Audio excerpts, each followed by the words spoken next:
좀 중간에 안 좋아져도 이게 오래 가지는 않으니까 그냥 좀 무시하고 그냥 들으시면 또 회복이 됩니다. 예, 오늘 저희가 살펴볼 하나님의 말씀은 계속해서 이제 디모데전서 강해입니다. 그래서 5장 3절부터 16절까지 보겠습니다.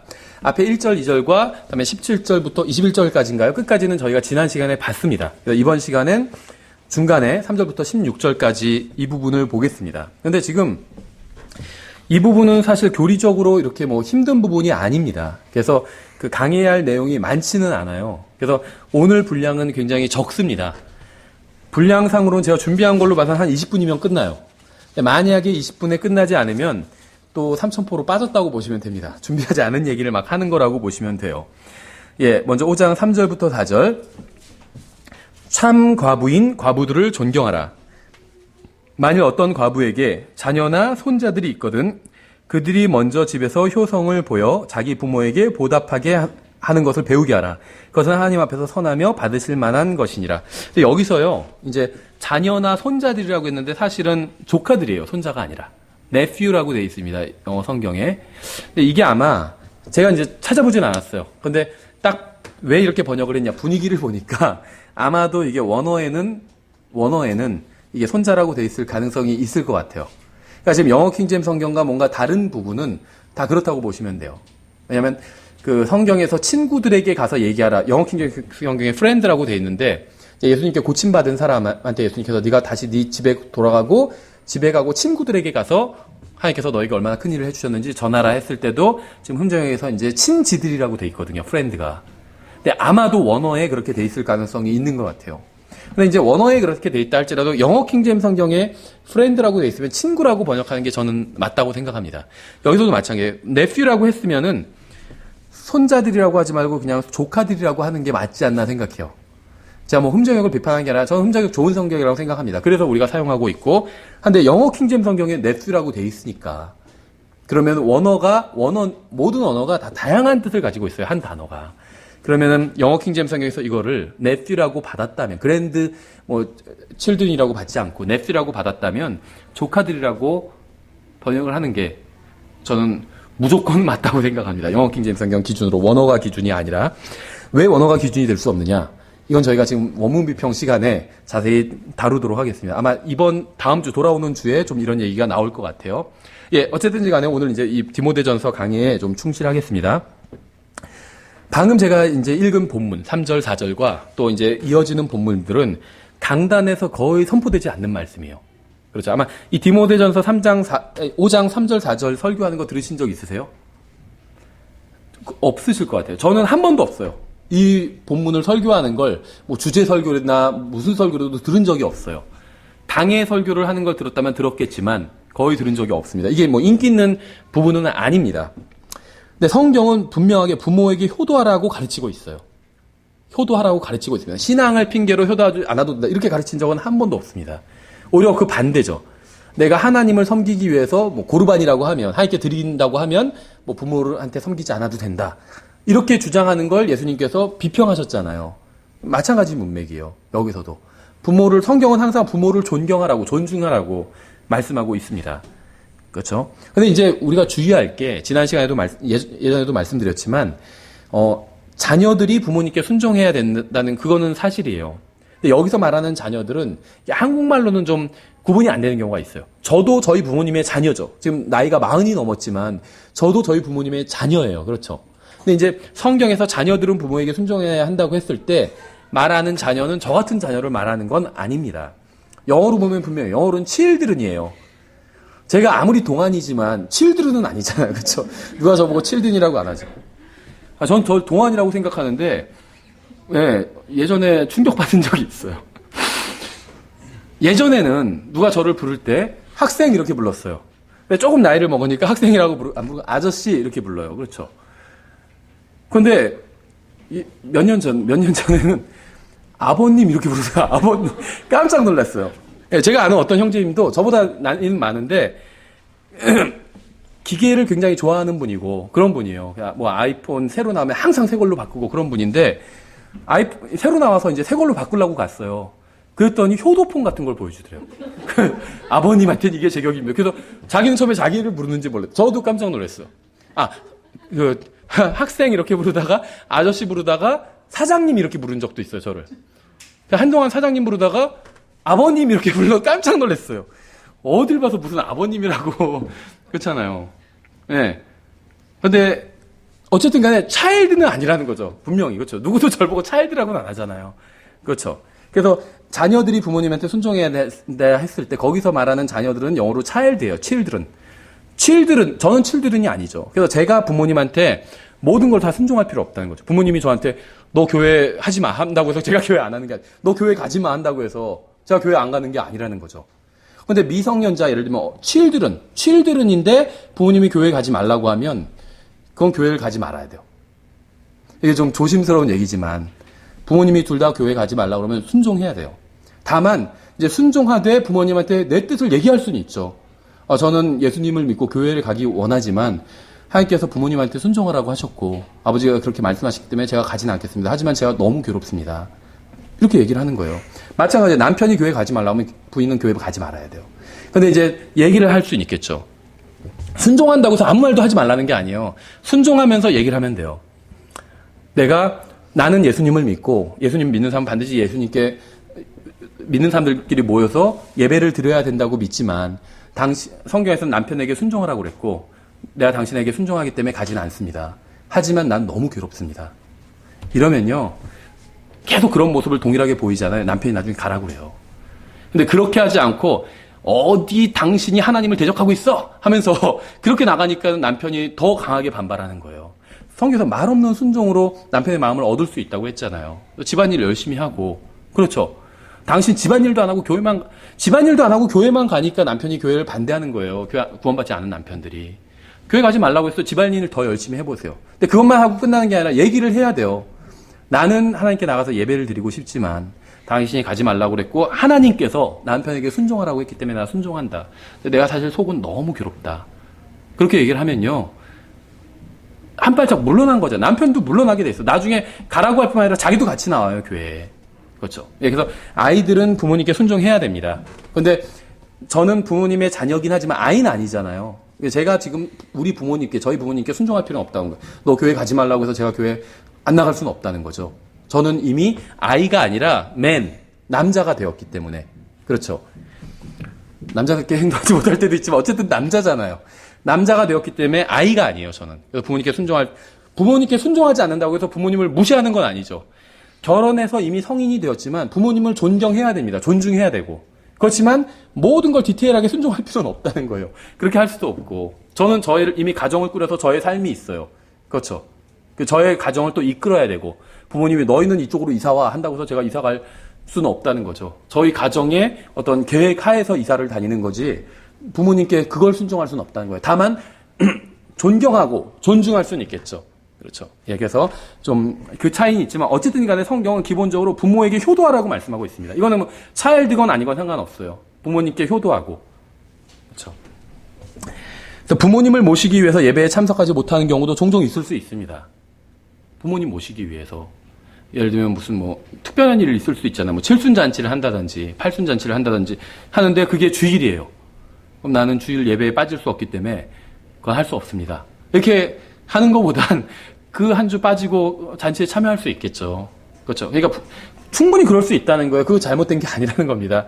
부모님을 모시기 위해서 예배에 간혹 못 빠질 수도. 그런데 부모님 때문에 내가 이미 결혼했고 장성했는데 나는 교회 절대 못 나온다. 그건 잘못된 거겠죠. 그렇죠. 그러니까 충분히 가끔 가다가 부모님 위해서 가족 행사에 참석하느라 못 올 수도 있다는 겁니다. 교회에. 충분히 가능한 일이란 거예요. 그런 사람을 함부로 정죄해서는 안 된다는 거죠. 그건 충분히 가능한 일이고 잘못된 것이 아닙니다. 특히 연로한 부모님을 모시느라 교회 예배 드린 것 외에 또 다른 활동을 전혀 못하는 분들도 있어요. 예배를 드리긴 드리는데 집에 부모님 계시기 때문에 끝나자마자 바로 가야 된다. 이런 분들도 있습니다. 함부로 정죄하면 안 된다는 거예요. 그런 분들. 그렇죠. 왜냐하면 내가 교회에서 다른 지체들과 교제를 갖고 활동하는 것도 중요하지만 또 연로한 부모님을 모시는 일도 중요한 문제예요. 예배를 드리고 나 참석 전혀 다른 거 못하고 집에 빨리 가야 된다. 이해해 줘야 돼요. 그 부모님 모시는 게 중요한 일이기 때문에. 그래서 하나님께서는 자신의 자녀들이 육신의 부모에게 효도하기를 원하십니다. 그게 하나님 보시기에도 아주 아름다운 일이에요. 안 믿는 부모라고 해서 막 막대하는 건 하나님께서 원하시는 게 아니라는 거죠. 그래서 신앙이 좋다거나 믿음이 좋다는 것은 좋은 자녀가 된다는 걸 의미합니다. 그렇죠. 믿음은 좋은데 완전 불효자야. 이런 건 말이 안 된다는 거예요. 믿음이 좋을수록 효자가 돼야 된다는 거예요. 저 사람 믿음은 아주 너무 좋지만 정말 망난이야. 이건 말이 안 된다는 겁니다. 믿음이 좋으면 효자가 돼야 되고 좋은 이웃이 돼야 되고 좋은 선생님이 돼야 되고 그렇죠. 믿음은 좋지만 천지는 억수로 받아먹더라고. 이러면 그건 잘못된 거예요. 믿음이 좋으면 훌륭한 선생님이 돼야 돼요. 그렇죠. 그래서 믿음이 좋고 신앙이 성장해 갈수록 훌륭한 자녀가 돼야 됩니다. 그렇죠. 아, 우리 자식은 나는 예수님을 안 믿지만 우리 자녀는 예수님을 너무 잘 믿는다고 하면서 그러면서 바뀌어서 정말 좋은 자녀가 됐다. 그런 평가를 받아야 된다는 거죠. 그게 정상인 거죠. 5절에 이제 참 과부인 여자로서 외로운 자는 하나님을 신뢰하고 계속해서 밤낮으로 간구하며 기도하거니와.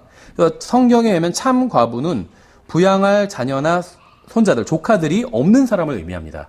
성경에 의하면. 그러니까 성경에선 참 과부의 이제 그 조건이 나오는데 왜 지금 이런 얘기를 하냐면 진짜 과부는 이제 어려운 사람이에요. 그래서 그런 사람을 교회에서, 지역교회에서 이제 지원해야 된다. 이 얘기를 하기 위해서 이제 그럼 과부는 누구냐? 그 지원 대상이 되는 과부는 누구냐? 얘기하기 위해서 이제 과부의 조건을 얘기하고 있는데 일단은 하나님을 신뢰하고 계속해서 밤낮으로 간구하며 기도해야 된다. 그런 사람이어야 한다. 이제 이런 단서를 달고 있는 거죠. 그런데 그런 사람 중에서도 부양할 자녀나 조카들이 없는 사람이에요. 그런 사람을 교회에서 이제 지원할 수 있다는 겁니다. 그래서 성경은 남편이 죽고 부양해줄 자녀나 자녀들이 없는 과부를 교회가 어떻게 대해야 되는지에 대해서 이제 지침을 주고 있습니다. 6절에 쾌락에 빠져 사는 여자는 살아있으나 죽었느니라.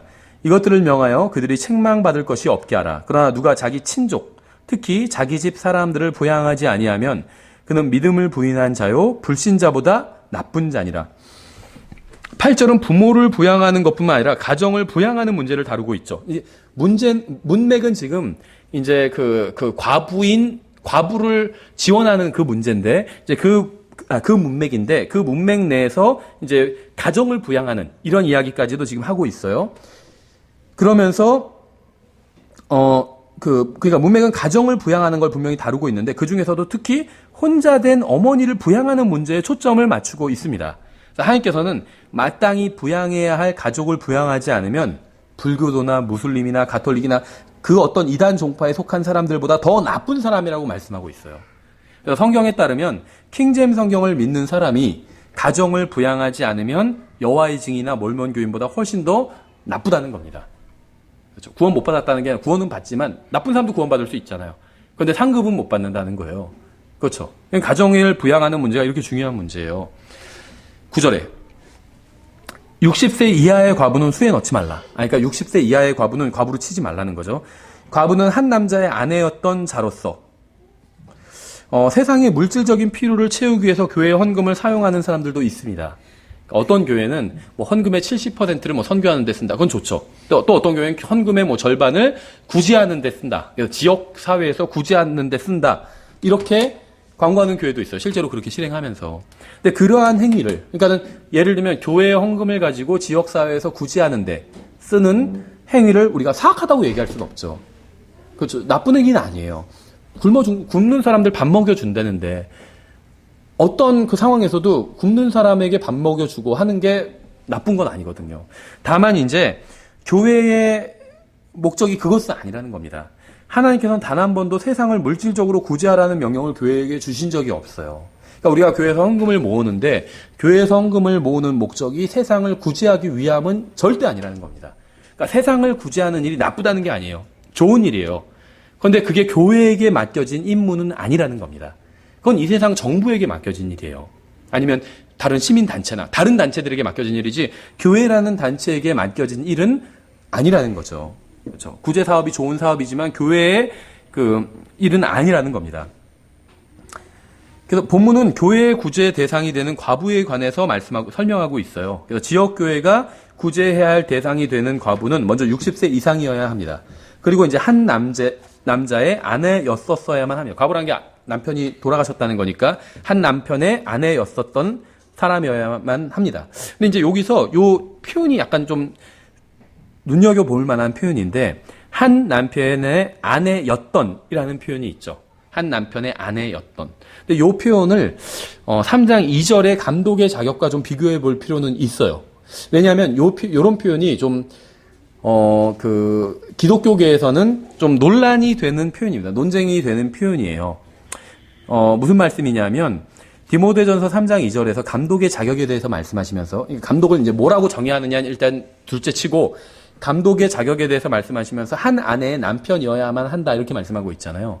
근데 요 한 아내의 남편이라는 표현을 이제 해석을 하는 게 좀 갈려요, 해석이. 기독교계에서도 갈리고 킹제임 성경 진영에서도 갈립니다. 그래서 한쪽은 근본주의자들은 어떤 얘기를 하냐면 한 아내의 남편이라는 표현은 평생 결혼을 한 번만 한 남자를 의미한다. 이렇게 얘기를 합니다. 그래서 감독은 평생 결혼을 한 번만 한 사람이어야 한다. 그러니까 이혼하고 재혼한 사람은 감독하면 안 된다는 거고 사별한 사람도 부인이 죽은 사람도 다시 재혼하면 안 된다는 거예요. 그러면 평생 하나의 남편이 아니잖아요.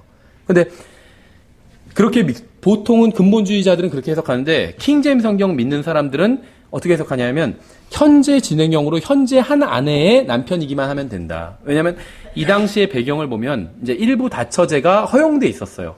그렇죠. 고린도 교회에서도 그렇고 우리나라도 그렇잖아요. 우리나라 불과 100년 전만 해도 일부 다처제 부인 있고 첩이 있었잖아요. 그래서 그런 사람은 감독이 되면 안 된다. 그런 말씀이다. 이렇게 킹제임 성경 믿는 사람들은 다는 아니지만 대부분은 그렇게 주장합니다. 저도 일단 그게 맞다고 생각해요. 왜냐하면 감독이 무엇이냐를 일단 따지기 전에 감독은 어쨌든 간에 교회 인도하는 사람이죠. 이게 목사냐 아니면 뭐 장로냐 이걸 떠나서 감독은 교회를 인도하는 사람은 분명해요, 분명히. 그런데 그러면 그 감독이 한 아내의 남편이어야 한 번만 결혼한 사람이어야 한다라고 한다면 이혼하면 감독을 하면 안 돼요. 그럼 거기까지는 이해가 돼요. 근데 아내가 죽어도 감독직에서 그만둬야 된다는 거죠. 한 아내의 남편이라고 현재 진행형으로 얘기했는데 한 아내의 남편이 아니잖아요. 그럼 그만둬야 된다는 거죠. 근데 그리고 다시 재혼할 수는 없다는 거예요. 그러면 한 아내의 남편이 아닌 게 되니까. 그러니까 근본주의자들이 그렇게 해석하는 건 좀 무리가 있지 않나. 그래서 평생 한 번만 결혼한 사람을 의미하는 것이 아니라 디모데전서 3장 2절이 그것이 아니라 아내가 한 명인 사람, 그러니까 중혼을 하지 않은 사람, 일부 다처가 아닌 사람, 이런 사람에 대한 말씀이 아닌가 이렇게 생각을 합니다. 그런데 이제 사실은 저희가 이제 제임스 낙스 목사님 책을 많이 펴내고 있지만 제임스 낙스 목사님은 이 부분에 있어서 근본주의 쪽에 가까워요, 의견이. 그래서 디모데전서 3장 2절이 한 번만 결혼한 남자가 의미한다 이렇게 보는데 그 증거가 뭐냐면 이 구절을 드려요. 왜냐하면 여기서 한 남편의 아내였던이란 말은 결혼을 단 한 번만 한 거를 의미하지 않냐. 그러니까 성경에서 말하는 참된 가부는 뭐 이제 하나님의 뜻대로 신실하게 살고, 그 다음에 60세 이상이어야 되고, 그 다음에 부양할 자녀들이 없고, 그 다음에 한 남편의 아내였던. 이건 지금 현재 남편이 없죠. 근데 한 남편의 아내였다는 건, 이건 분명히 결혼을 한 번이라는 의미가 맞긴 맞아요. 그렇죠. 그래서 이게 그렇기 때문에 3장 2절도 그런 게 아니냐. 이렇게 하는데, 저는 그런 건 아닌 것 같아요. 왜냐하면 3장 2절에는 한 남편의 아내라고 표현하고 있어요. 한 아내의 남편이라고 표현하고 있어요. 한 아내의 남편이었던 이런 말이 없다는 거죠. 한 아내의 남편. 그러니까 지금 현재 상태가 한 아내의 남편이면 돼요. 근데 여기서는 한 남편의 아내였던이라고 표현하고 있어요. 그러니까 이게 좀 다르지 않나. 이거는 정말 지금 한 남편의 아내였던이라는 표현은 이건 다르게 해석할 여지가 없어요. 그렇죠. 한 남편의 아내였더니 맞아요, 이건. 한 번만 결혼한 게 이거는 맞아요. 다른 식으로 해석할 여지가 없다는 거죠. 그렇죠? 그래서 좀 이게 이제 논쟁적이라는 걸 약간 설명을 드렸습니다. 예. 10절에 선한 행위로 인하여 좋은 평판이 있어 혹은 자녀들을 양육하며 혹은 나그네들을 묵게 하며 혹은 성도들의 발을 씻어주며 혹은 고난받는 자들을 구제하며 혹은 모든 선한 일을 부지런히 따른 자라야 하리라.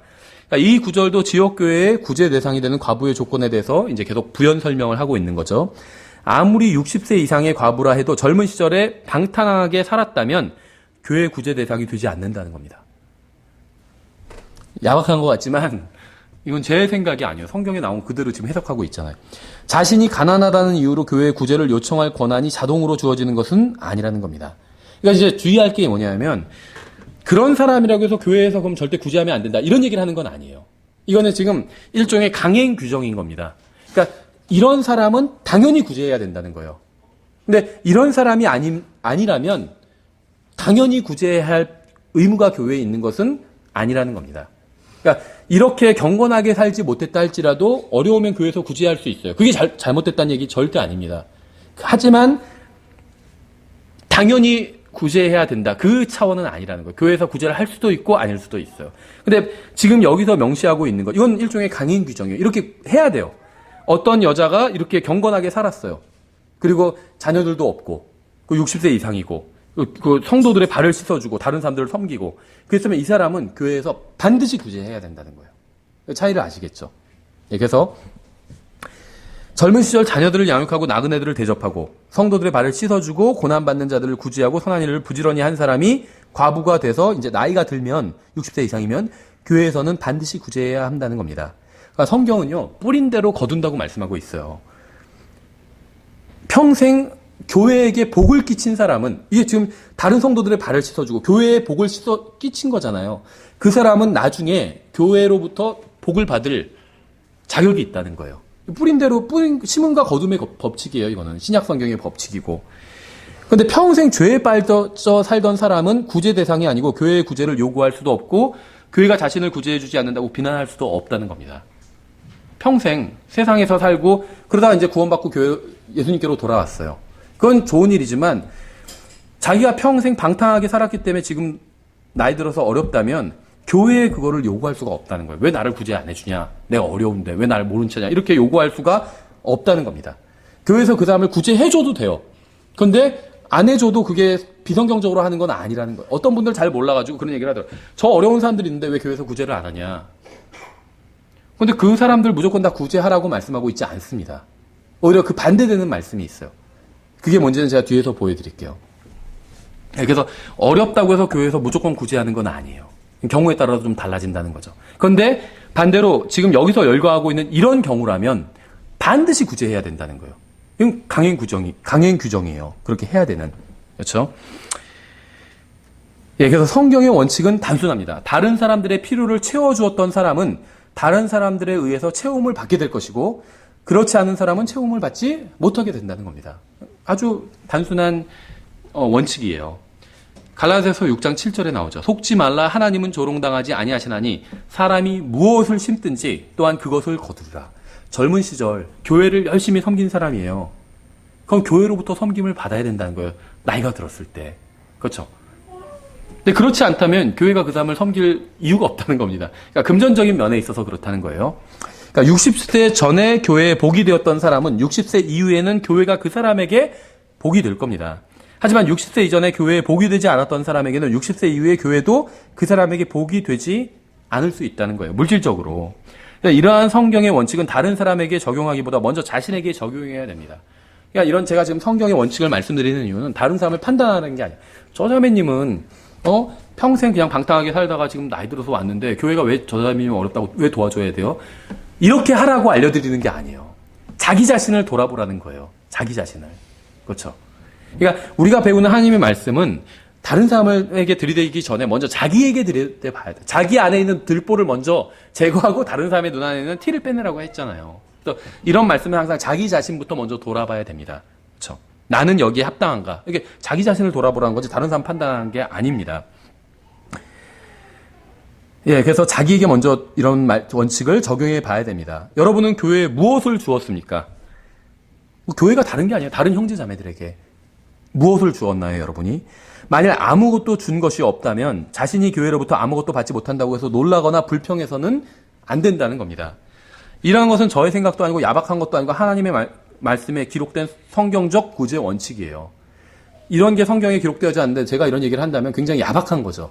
근데 성경에 기록되어 있잖아요. 그렇죠?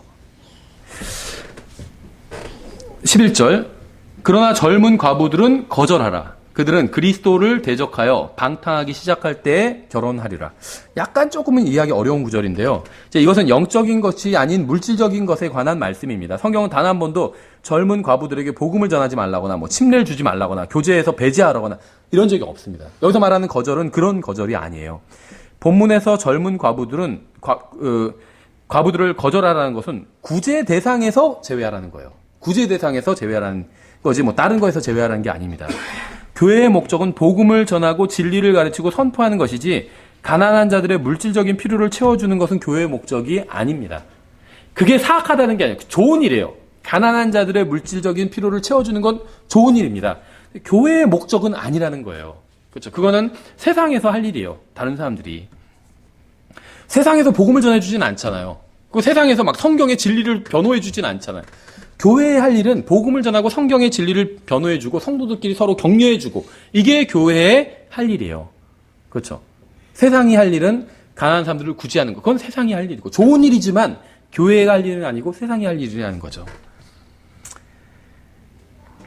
나이가 너무 많거나 몸이 아파서 일하지 못하는 것이 아니라면 일해서 자신의 필요를 충당하는 것이 하나님의 뜻입니다. 절대적으로 그래요. 그러니까 예외적인 경우가 있죠. 나이가 너무 많거나 장애가 있거나 그럼 일을 할 수가 없죠. 그런 경우가 아니라면 일을 해서 필요를 충당하는 것이 항상 하나님의 뜻이에요.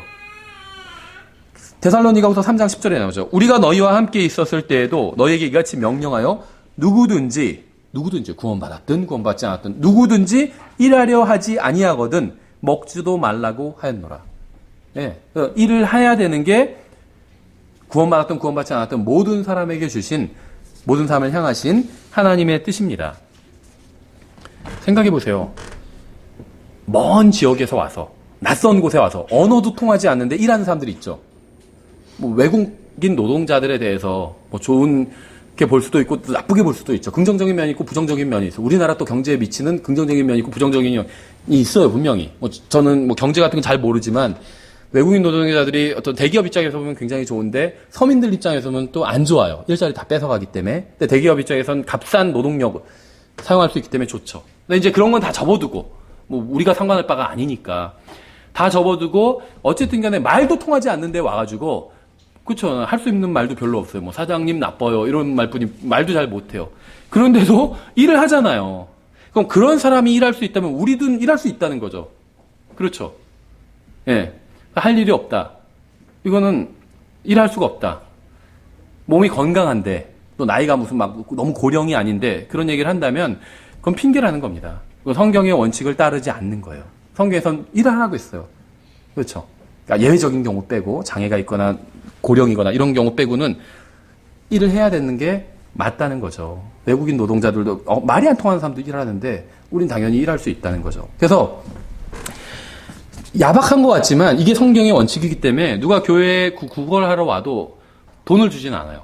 예전에 있던 교회에서도 그런 원칙을 정했었어요. 잘 모르시는 분 누가 오면 일단 내보내려고 돈 줘서 내보내는 경우 있었는데 교회에서는 저희는 그렇게 하지는 않았었어요. 왔을 때 이제 식사는 줍니다. 저희가 점심시간에 오거나 하면 식사는 줘요. 배고프다고 하니까 막 배고프다고 그래요. 그럼 식사를 줘요. 근데 돈으로 달라고 그래요. 그럼 그 사람들이 가서 밥을 사 먹는 게 아니라 뭐 술을 사 먹던지 하거든요. 돈은 안 줘요. 일을 하라는 거죠. 어떤 분은 점심시간이 아닌데 왔어요. 배가 고프다고 해서 컵라면을 드리겠다고 하니까 컵라면 10개 달라는 거예요. 왜 10개 달라고 할까요? 편의점에서 바꿔 먹으려고 하는 거예요, 술로. 10개는 줄 수 없다고 그랬죠. 하나나 두 개는 줄 수 있어도 10개는 줄 수 없다고. 근데 제임스 한스 목사님 교회도 마찬가지인 거예요. 와가지고 배고프다고 밥 달라고 한대요. 아니면 돈이 없어서 도와달라고 한대요. 절대로 그냥 주지 않는데요. 이제 거기는 교회가 저희처럼 뭐 상가에 뭐 이렇게 입점에 들어와 있고 교회가 그러지 않잖아요. 이제 다 교회가 크던 작든 따로 건물이 있고 마당이 있고 주차장이 있고 다 그렇잖아요. 미국에선 땅이 넓으니까. 그러면은 그렇게 얘기한대요. 그러면 1시간 동안 잔디를 깎으라고 한대요. 잔디 깎는 기계 주고 20불을 주겠다. 시간당 2만 원이니까 좀 비싼 거 아니죠. 그럼 20불이면 식사할 수 있거든요. 그렇게 제안해서 여태까지 딱 한 명만 일했대요. 아무도 일하는 사람이 없대요. 그러니까 결국에는 그 사람이 돈이 없어서 배고픈 건 아니라는 거죠. 일할 수 없어서 배고픈 건 아니라는 거죠. 배가 고파서 왔으면은 그러면은 당신이 일을 하면 돈을 주겠다는 거예요. 1시간 일하면 주겠다는 거예요. 그러니까 교회에서 일자리를 제공해 주겠다는 거예요. 아르바이트 자리를. 다 거절한대요. 그건 문제가 있는 거죠. 그러니까 건강한 사람이 그렇게 한다면 그건 문제가 있는 거죠. 예, 그래서 성경의 원칙은 분명합니다. 돈이 없으면 일을 하라는 거예요. 그러면 먹고 살 수 있다는 거예요. 그게 이제 성경의 원칙이고 그렇게 해야 된다고 말씀하고 있어요. 예외적인 경우 제외하고 11절 그러나 젊은 과부들은 거절하라. 그들은 그리스도를 대적하여 방탕하기 시작할 때 결혼하리라. 그들은 자기들의 처음 믿음을 내버렸으므로 정죄를 받느니라. 결혼하는 건 죄가 아닙니다. 지금 여기서 결혼하는 게 죄다 이렇게 말씀하고 있지 않습니다. 성경은 단 한 번도 결혼하는 것이 죄라고 말씀하신 적이 없습니다. 결혼 자체는 죄가 아니라 하나님의 원래의 계획이죠. 또 젊어서 과부가 된 여자가 재혼하는 것도 결코 죄가 아닙니다. 그러니까 근본주의자들 중에서 단 한 번만 결혼해서 한 사람의 배우자로 평생 남아야 한다. 이렇게 가르치는 자들이 있지만 그건 성경의 가르침과는 거리가 멀어요. 재혼할 수 있어요. 특히 사별을 하거나 하면 재혼할 수 있죠. 잘못된 게 전혀 아닙니다. 그래서 본문에서 정죄하고 있는 혼인은 그리스도를 대적하여 방탕하기 시작할 때의 한 결혼이에요. 믿음을 떠났을 때 한 결혼이에요. 그리스도를 대적해서 방탕하기 시작할 때 사람을 만나면 그거는 믿음 안에서 만날 수가 없겠죠. 왜냐하면 그리스도를 대적해서 방탕하기 시작할 때 누군가를 만나서 결혼했어요.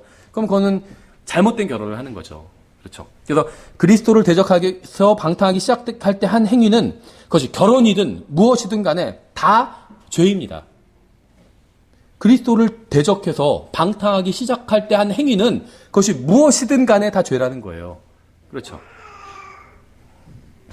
왜냐하면 그리스도를 대적했다는 것은 믿음을 내버린 것이기 때문에. 그래서 믿음을 내버린 채 결혼하는 건 죄라는 거예요. 그 얘기를 하는 거지 결혼하는 게 죄다 이 얘기를 하는 것이 아니라는 거죠. 근데 믿음을 내버린 채 하는 것은 결혼이 아니라 무엇이든 그건 다 죄입니다. 그렇죠. 상식적인 그런 수준의 이야기를 하고 있는 겁니다. 12절 그들은 자기들의 처음 믿음을 내버렸으므로 정죄를 받느니라. 자신들의 처음 믿음을 내버린 사람들이 굉장히 많이 있어요. 예수 그리스도를 믿고 구원받은 후에도 마리아에게 가거나 교주에게 가거나 목사에게 가거나 우상에게 가거나 돈을 쫓아가는 사람들이 있죠. 이들은 모두 처음 믿음을 내버린 겁니다. 하나님의 말씀이신 예수님을 떠난 사람은 그 사람이 뭘 쫓아가든 다 처음 믿음을 내버린 거예요. 마리아를 쫓아가든 목사를 쫓아가든 무엇을 쫓아가든 다 처음 믿음을 내버린 거죠. 13절에 또한 그들은 게으르게 지내는 것을 배워. 참 표현이 독특한 것 같아요. 게으르게 지내는 것은 안 배워도 될 것 같은데 다 그래도 자연스럽게 할 수 있을 것 같은데 그걸 배운대요. 집에서 집으로 돌아다니고 게으를 뿐 아니라 수다쟁이와 참견하기 좋아하는 자가 되어 자기들이 마땅히 말하지 말아야 할 것들을 말하나니. 성경은 게으르게 지내는 것을 배운다고 말씀하고 있죠. 하나님의 말씀에 의하면 사람은 누구나 일해야 합니다. 일하기 싫은 자는 먹지도 말라. 이게 신약 성경의 원칙이죠. 사람 누구나 일해야 돼요. 이게 그렇게 권면한다고 해서 그게 잔인한 게 아니에요. 아니 교회에서 좀 도와주지 왜 일하라고 권면해요. 성경이 그렇게 말씀하고 있잖아요. 중증 장애가 있는데 일하세요 형제님 이렇게 그건 잔인한 거겠지만 그게 아닌 한은 잔인한 이야기가 아니라는 거죠. 누구도 게으르게 지내는 것을 배워서는 안 됩니다. 직장에서든 가정에서든 자신이 맡은 일을 해야 돼요. 남편이 밖에서 돈을 벌어다 온다면 아내는 집안을 청결하게 유지해야 됩니다. 집에서 게으르게 지내는 것은 단 한 번도 하나님의 뜻인 적이 없어요. 그렇죠. 그러니까 성경에 보면 게으름이 굉장히 큰 죄예요. 아이러니컬하게도 저도 포함되고 대부분의 그리스도인이 가지고 있는 죄이기도 합니다. 게으름이란 것이. 집에서 집으로 돌아다니고 요즘은 사실 이럴 필요도 없어요. 인터넷이나 휴대전화가 충분히 돌아다니는 수고를 덜어주기 때문에 페이스북 게시물 같은 거 잔뜩 올리고 그렇죠. 수다 떨고 참견하는 것이 자기 일이라고 생각하는 사람들도 있지만 성경 그것을 게으름에서 비롯된 잘못된 실행이라고 정죄하고 있습니다. 다른 사람 일에 참견하지 말라는 거예요. 다른 사람에 대해서 기도해 줄 수는 있지만 참견하지 말라는 거예요. 이러쿵저러쿵 또 다른 사람들한테 가서 다른 사람 얘기를 하잖아요. 참견이에요. 다 그렇죠. 비방하는 것이고 험담하는 것이고 자기들이 마땅히 말하지 말아야 할 것들을 말하느니 이게 진짜인지 아닌지를 모르겠어요. 예전에 유럽의 어떤 지역에서는 마땅히 말하지 말아야 할 것들을 말하고 다니는 여자들은 일정 기간 동안 하루에 4시간씩 입에 마개를 씌우는 벌을 내렸다고 합니다.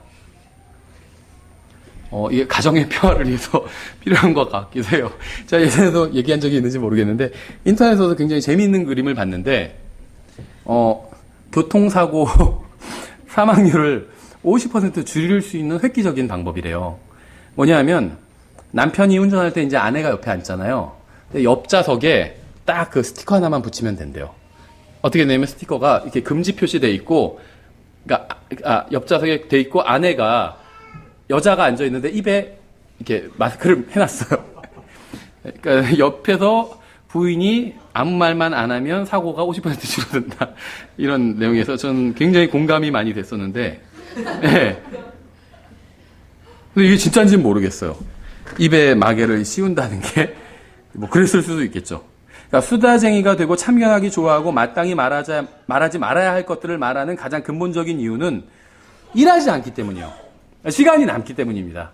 바쁜 사람은요, 다른 사람 참견하고 험담할 시간이 없어요. 바빠 죽겠는데 지금 애들 돌보고 또 일도 하고 뭐 또 바빠 죽겠는데 누구 험담하고 욕하고 할 시간, 누구 전화 가서 근데 그 아세요? 그 자매님 사실 전에요 무슨 짓 했는지 아세요? 이런 거 얘기할 시간이 없어요. 바쁜 사람은. 그렇죠? 일하지 않으니까 시간이 남아서 그런 식으로 낭비를 하는 겁니다.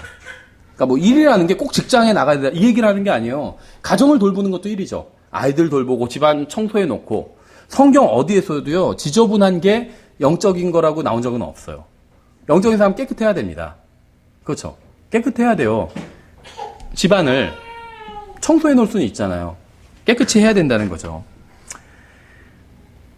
예, 그래서 일하지 않으니까 시간이 남아서 이런 식으로 시간 낭비하고 있는, 낭비를 하는 거죠. 잘못된 말을 하고, 잘못된 일을 하고, 험담을 하고. 11절부터 13절에서 묘사하고 있는 과부는 지역교회의 구제 대상이 아닙니다. 예, 그래서 이 본문의 문맥은 지역교회의 구제 대상에 대한 말씀이라고 보시면 됩니다. 14절.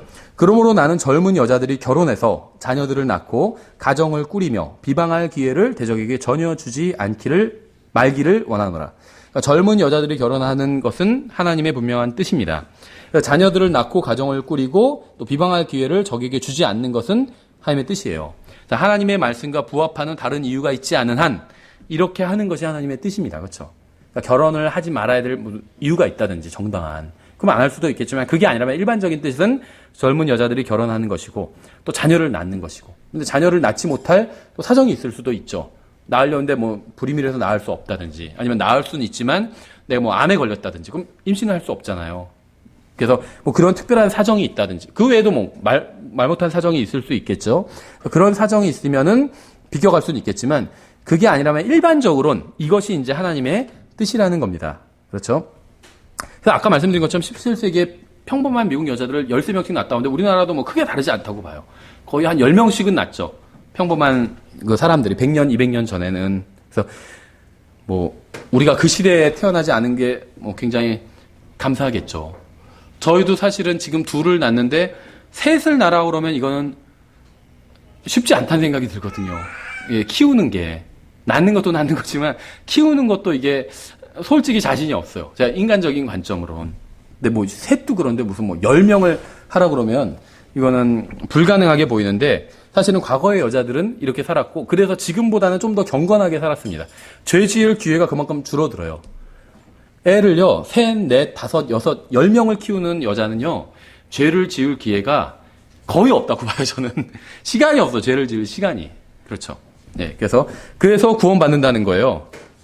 아이를 낳음으로써 구원을 받는다는 게 마귀의 유혹으로부터 구원받는다는 거예요. 죄에 빠지는 유혹으로부터 구원받는다는 거예요. 15절.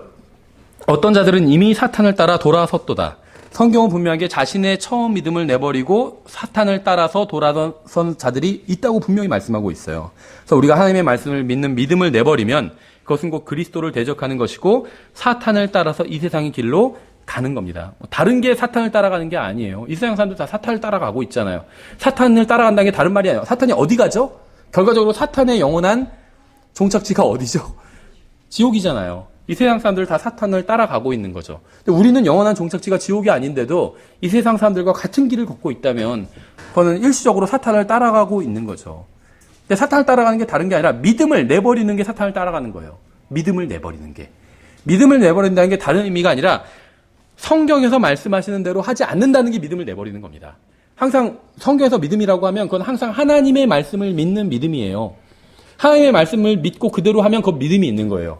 하나님의 말씀에 동의는 하지만 머리로 그대로 하지 않으면 그건 믿음이 없는 겁니다. 우리가 이걸 착각하면서 살아요. 내가 성경에서 말씀하시는 거에 머리로 동의하면 내가 믿음이 있다고 생각해요. 천만의 말씀이에요. 머리로 아무리 동의해봐야 내가 그대로 하지 않으면 믿음이 없는 거예요. 생각해 보세요. 어디에 예를 들면 몇 월 며칠까지 어느 장소에 가면 누가 나에게 1억을 주겠다 하면 내가 그걸 믿으면 거기에 가겠죠. 근데 그래 맞다고 생각해. 충분히 그럴 수 있다고 생각해. 그 사람 약속을 지키는 사람이고 전에도 그런 적이 있어. 하지만 내가 가지 않아요. 그러면은 그건 믿음이 없는 거죠. 1억이 아니라 100만 원만 준다고 해도 가요. 그렇죠. 믿음이 없어서 하지 않는 거지. 그렇죠. 16절. 만일 믿는 어떤 남자나 여자에게 과부들이 있거든 그들이 그들을 구제하게 하고 교회의 짐을 지우지 말라. 이것은 교회가 참 과부인 자들을 구제하게 하려 함이니라. 이게 약간 표현이 좀 독특하죠. 만일 어떤 남자나 여자에게 과부들이 있거든. 무슨 말일까요? 내 아내나 남편 얘기하는 게 아니에요. 그렇죠? 무슨 말이냐면 어떤 남자나 여자에게 혼자 된 어머니가 있거든. 이 말이에요. 과부들이 있거든. 이 말은. 그래서 어떤 남자나 여자에게 과부들이 있다는 말의 의미는 자신의 어머니가 과부가 되어서 혼자 살게 된 경우를 의미합니다.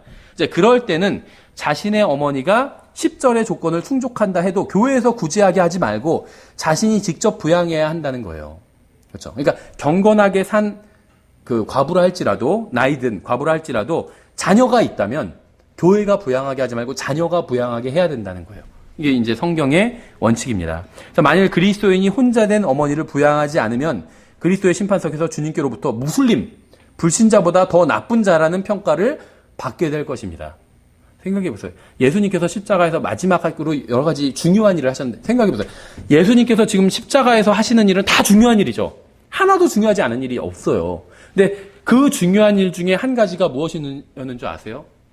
자신의 육신의 어머니인 마리아에 대한 것이었어요. 가장 사랑하는 제자 요한에게 어머니를 부탁한다고 의탁시켰잖아요. 그러니까 요한이 어떻게 했죠? 그날로 어머니를 모시고 가서 살았다고 그랬잖아요. 아마도 저희가 요한복음 강의할 때 다 이야기를 했는데 아마도 요셉은 이미 죽었을 거예요. 요셉이 경건한 사람, 의로운 사람이었다고 성경 평가하고 있거든요. 요셉이 살아있었다면 예수님의 십자가 옆에 있었을 거예요. 요셉도. 근데 요셉은 없었죠. 아마도 이미 예수님께서 33년 반, 33살이 되셨을 무렵엔 요셉은 죽었을 겁니다. 그래서 십자가 밑에 없었을 거예요. 요셉이 의로운 사람이기 때문에 도망가지 않았을 거라는 거죠. 마리아 끝까지 십자가 옆에 있었잖아요. 그랬을 때 예수님이 마리아를 자기의 사랑하는 제자에게 의탁하셨다는 거죠. 그래서 혼자 된 부모님을 부양하는 것은 성경에 의하면 의무사항이에요. 혼자 된 어머니 특히. 성경에 직접적으로 과부들이라고 했으니까 남자나 여자에게 과부들이 있거든 그들을 구제하게 하고. 이게 무슨 말이에요? 부양하라는 거예요. 그러니까는 혼자 된 부모님, 특히 어머니가 있다면 반드시 부양해야 됩니다. 부양해야 돼요. 이거는 지금 같이 꼭 살아라 이 의미는 또 다를 수는 있어요. 그런데 부양해야 돼요. 살 수 있게 해줘야 된다는 거예요. 내가 돌아봐야 되고 부양해야 됩니다. 그렇죠? 이건 성경의 명령이에요. 그렇게 하지 않으면 무슬림 무슨 짓을 하죠? 아주 신실한 무슬림일수록 폭탄 테러 더 많이 하잖아요. 더 많은 사람들을 죽이고 성전이라고 해서 그거보다 더 악한 자래요. 이게 하나님의 평가예요. 하나님 말씀이고. 그래서 그리스도인에게는 이 세상의 가난한 자들을 부양할 의무가 없습니다. 가난한 자들에게 자선 행위를 하는 게 나쁘다는 게 아니에요. 여러분이 뭐 구세군 자선 냄비에 돈을 넣거나 뭐 굿네이버스 같은 데 후원하거나 이게 전 잘못됐다는 얘기 하는 게 아니에요. 훌륭한 일이에요. 다만 그럴 의무가 없다는 거예요. 구원받은 우리 그리스도의 몸인 하나님의 자녀에겐 이 세상의 가난한 자들을 부양할 의무는 없다는 겁니다. 그렇게 해도 좋아요. 근데 그럴 의무는 없다는 겁니다. 그리스도인은 자기의 수입을 통해서 가정을 부양하죠. 헌금을 통해서 교회를 부양합니다. 세금을 통해서 세상을 부양해요. 그러니까 그리스도인이 세상의 가난한 자들을 부양하지 않는 건 아닙니다. 해요. 우리가 내는 세금 중에 복지에도 흘러가잖아요. 그럼 세상의 가난한 사람들을 위해서 복지 세금이 쓰이잖아요. 그러니까 우리가 세상의 가난한 사람들을 부양하는 방법은 세상을 부양하는 방법은 세금을 통해서 부양하는 거예요. 그렇죠. 교회를 부양하는 방법은 헌금을 통해서 부양하는 것이고 가정을 부양하는 방법은 나머지 이제 수입을 갖고 부양하는 것이고. 그러니까 그리스도인은 세 가지 가정과 교회와 세상을 국가를 다 부양합니다. 가정과 교회와 국가는 다 성경적인 단체이기 때문에 이 세 가지를 다 부양하는데 방법이 다르다는 거죠. 가정은 내가 수입을 통해서, 교회는 헌금을 통해서, 세상은 국가는 세금을 통해서. 세금 내야 돼요. 그래야지 세상 사람들을 부양하는 거기 때문에 그게. 내라고 했잖아요. 가이사의 것은 가이사에게 바치라고 했잖아요. 세금 내라고 했잖아요. 그렇죠? 예, 그래서 그리스도인은 자신의 가정과 교회를 부양할 의무를 가지고 있어요. 가정과 교회를 부양할. 또한 혼자가 된 어머니를 부양할 의무도 가지고 있습니다. 그리스도인은 누구와도 결혼할 자유를 가지고 있어요. 하지만 누구와 결혼하더라도 예수 그리스도를 섬기지 못하게 하고 처음 믿음을 내버리게 하는 사람과는 결혼해서는 안 됩니다. 최근에 아마 그 목회자 모임에서도 그런 게 논쟁이 됐었나 봐요. 제가 참석을 못 해가지고 자세히는 모르는데, 그래서 뭐 그 불신자와 결혼을 이제 허락한 분들이 있대요. 그래서 어떻게 목사가 허락할 수가 있냐 해서 막 논쟁이 됐는데, 얘기를 들으면 이해가 가요. 막 적극적으로 안 믿는 사람과 결혼하라고 막 중매쓰고 목사님이 그런 건 아니고, 믿는 사람이 누굴 결혼한다고 데리고 왔는데 얘기해 보니까 안 믿는 사람이에요. 근데 거기서 이 사람이랑 결혼하지 마십시오. 이제 이렇게까지 얘기를 못 한 거죠. 그렇죠. 그래서 이해는 돼요. 그러면서 이제 한쪽에서는 그런 상황에서 어쩔 수 없는 게 아니냐 그렇게 얘기하는 분들이 있고, 한쪽에서는 그런 상황에서도 강경하게 믿는 사람은 믿는 사람과만 결혼해야지 이렇게 얘기를 해요. 근데 다른 쪽에서 어떤 얘기를 하냐면 성경에는 믿는 사람과 믿는 사람이 반드시 결혼해야 된다 이런 말씀이 없다는 거예요. 어떻게 생각하세요? 지금 이번 시간에 3,000% 많이 빠졌어요. 시간이 많이 갔죠. 어떻게 생각하세요? 없어요. 믿는 사람은 믿는 사람과 결혼해야 된다 이 말씀이 있나요? 저 잘 모르겠어요. 제가 봤을 때는 없어요. 그러니까 뭐 그 멍해를 매는 문제 이런 거 얘기하고 있는데, 그 멍해를 매는 문제가 그 결혼에 대한 말씀인가요? 일반적으로 결혼과 사업에 적용을 하죠. 적용할 수는 있어요. 전 적용하는 게 잘못됐다는 게 아니라 적용할 수 있어요. 그러니까 오해하지 마셔야 될 게, 저는 지금 제가 믿지 않는 사람과 결혼해도 된다 이런 얘기하는 게 절대 아닙니다. 다만 성경에 믿는 사람과 결혼해라 이런 말씀은 없지 않냐 하는 거예요. 그렇게 주장하는 목사님들이 있어요. 근데 저도 거기에 좀 동의가 돼요. 그럼 그렇다고 해서 믿지 않는 사람과 결혼해도 된다 이런 의견은 절대 아닙니다. 그러면 제가 가지고, 그래서 이제 제가 다른 목회자 모임 원각 때 이제 다른 목사님과 통화하면서 이제 무슨 일이 있었냐 얘기를 듣거든요. 그런 얘기를 하시길래 저는 또 기준이 다르다고 얘기를 드렸어요. 제가 가지고 있는 기준은 뭐냐면, 믿는 것으로 만족하면 안 돼요. 절대 성경 어디에서도요, 하나님 믿고 구원받은 것, 그러니까 구원받은 사람과 결혼해야 된다. 이건 기준이 아니에요. 성경 어디에서도 구원받으면 된다. 그렇게 말씀하신 적이 없어요. 항상 하는 얘기지만 답이 어디에 있죠? 예수님을 사랑함에 있어요. 하나님의 말씀을 사랑하는데. 우리의 목표는 단순히 구원받는 게 아니라 하나님을 사랑하는, 우리의 전 인격, 삶을 통해서 하나님을 사랑하는 데 있어요. 하나님의 말씀대로 하려고 하는 데 있어요. 하나님의 말씀을 사랑하는 데 있어요. 그게 기준이 돼야 돼요. 누구 결혼하려고 그럴 때 구원받았어요? 안 받았어요? 그래서 구원받았다면 이제 결혼해도 되겠다. 이렇게 생각하면 절대 안 돼요. 구원은 받았지만 예수님을 사랑하지 않는 사람 많아요. 우리가 방금 본문에서 나오잖아. 어떤 자들은 이미 사탄을 따라 돌아섰대요. 돌아섰다는 건 뭐죠? 이 세상 사람들은 다 사탄 따라가고 있잖아요. 그런데 그러다가 예수님께로 돌아왔다가 다시 사탄을 따라서 돌아선 거예요. 그런 사람들 많이 있어요. 그래서 구원받았다는 게 기준이 돼서는 절대 안 된다는 거예요. 그럼 뭐가 기준이 돼야 되냐? 예수님을 사랑하는 게 기준이 돼야 돼요. 예수님을 사랑하는 사람. 그래서 이 저도 젊지만 젊은 분들 잘 들어보셔야 돼요. 배우자를 선택할 때 누굴 선택해야 되냐? 구원받으면 그걸로 됐다. 아니에요. 예수님을 사랑하려는 마음이 있어야 돼요. 최소한. 그렇죠. 예수님을 사랑하는 것. 이건 구원을 넘어서는 거예요. 뭐 킹제임스 성경 구원받았냐? 킹제임스 성경 믿냐? 전천년주의잖아. 이런 거 아무리 체크해봐야 소용없어요. 구원받고 킹제임스 성경 믿고 전천년주의 다 좋아요. 바른 교리를 믿는 건. 근데 그렇게 해놓고 예수님은 사랑하지 않아요. 그럼 그게 무슨 소용이 있어요? 그렇죠. 사랑 없으면 소용없다고 그랬잖아요. 무슨 소용이 있어요? 예수님을 사랑해야 돼요. 전 교리가 중요하지 않다고 하는 게 아닙니다. 저도 신학원에서 교리 가르쳐요. 교리 중요해요. 근데 교리를 조금 잘 몰라도 예수님을 사랑한다면 그 사람은 가능성이 있어요. 그게 핵심이에요. 예수님을 사랑하는 게. 그렇죠. 그래서 구원받은 게 이게 기준이 돼서는 안 돼요. 그건 기준이 전혀 아니에요. 예수님을 사랑하는 사람과 결혼해야 돼요.